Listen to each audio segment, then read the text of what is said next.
Peace be with you. And with your spirit. Today, 15th August, that we celebrate this great solemnity, the solemnity of the Assumption of the Blessed Virgin Mary, body and soul, into heaven. Like the Gospel acclamation says, Mary has been taken up into heaven. The host of angels rejoices. So we join the host of angels, all the saints today, to rejoice on this great solemnity. Indeed, we are fulfilling what Mary said as we heard in the Gospel. For truly, all generations will call me blessed. For he who is mighty has done great things for me, and holy is his name. Today, we are actually rejoicing and calling Mary blessed in a very special way. For among all the graces that God has manifested in the life of the Blessed Virgin Mary, today's solemnity is like the culmination, the apex, like the glorification. For like the psalmist says, at your right stands the queen in gold of Ophir. During Easter season, on the 40th day of Easter, we celebrate the ascension of the Lord, of our Lord Jesus Christ. As he ascended, he went and sat at the right hand of the Father and was conferred glory and power and dominion. So on this solemnity of the Assumption, we are celebrating Jesus also, not allowing his own mother, from whom he took flesh and blood, to decay after she died, but also assumed her into heaven, so that she will also stand at his right in fulfillment of the word of God, that on your right stands the queen in gold of Ophir.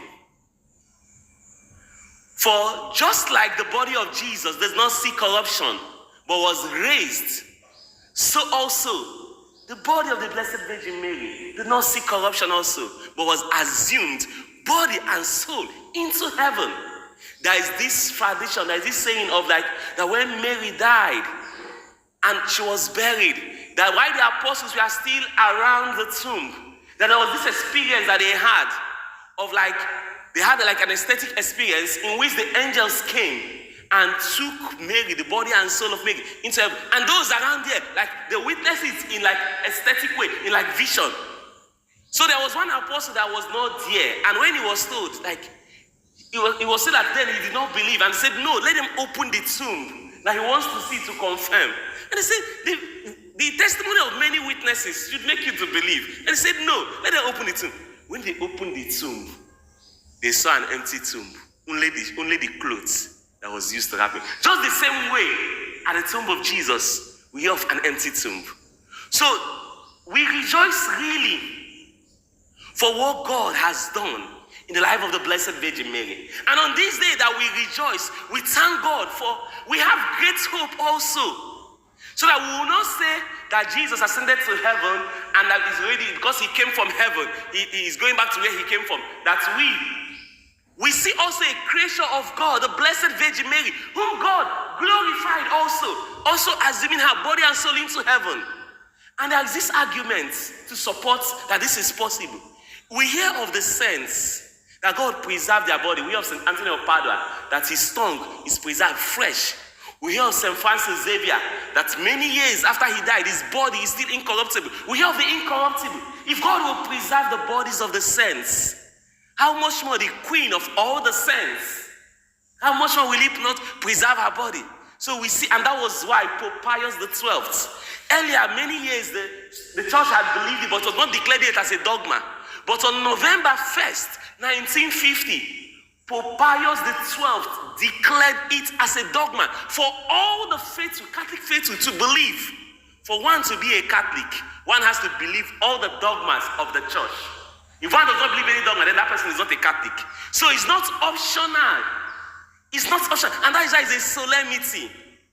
So as we rejoice on this day, we see how, in the gospel reading, how Mary communicated grace to Elizabeth and to John the Baptist in the womb of the mother. So as we rejoice on this day also, for what God did in the life of Blessed Virgin Mary, we join Elizabeth to say, who am I that I should be called the mother of my Lord also. My mother, we rejoice in that. Because we know that as we are calling Mary also our mother, she obtains graces for us. For she will not want to also lose any of her children. As we rejoice on this day, she too wants us that where she is, just like Jesus has done for her, that where she is at Jesus' right hand, she also wants every one of us, her children, to be there also with her. So we seek her powerful intercession today as we celebrate this great solemnity. That through her powerful intercession, that we too will imitate her virtues. We are told that she was clothed with the sun, as the first thing it tells us, a woman clothed with the sun. The moon was under her feet, and upon her head, crown of 12 stars. Sometimes it's related that those 12 stars are like the 12 virtues of the Blessed Virgin Mary.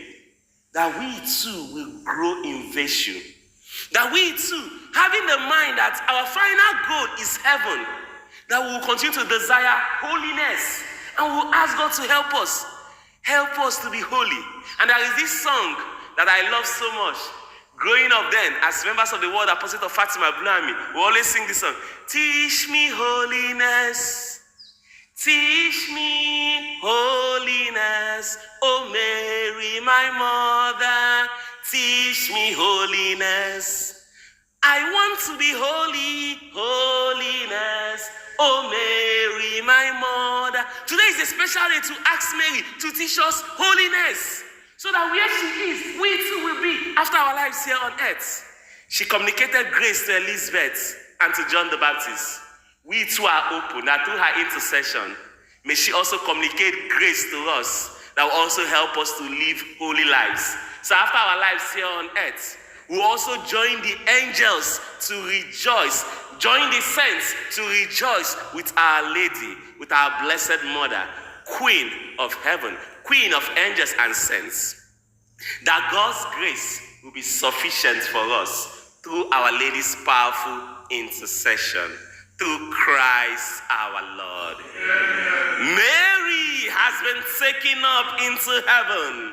The host of angels rejoices. Peace be with you. And with your spirit.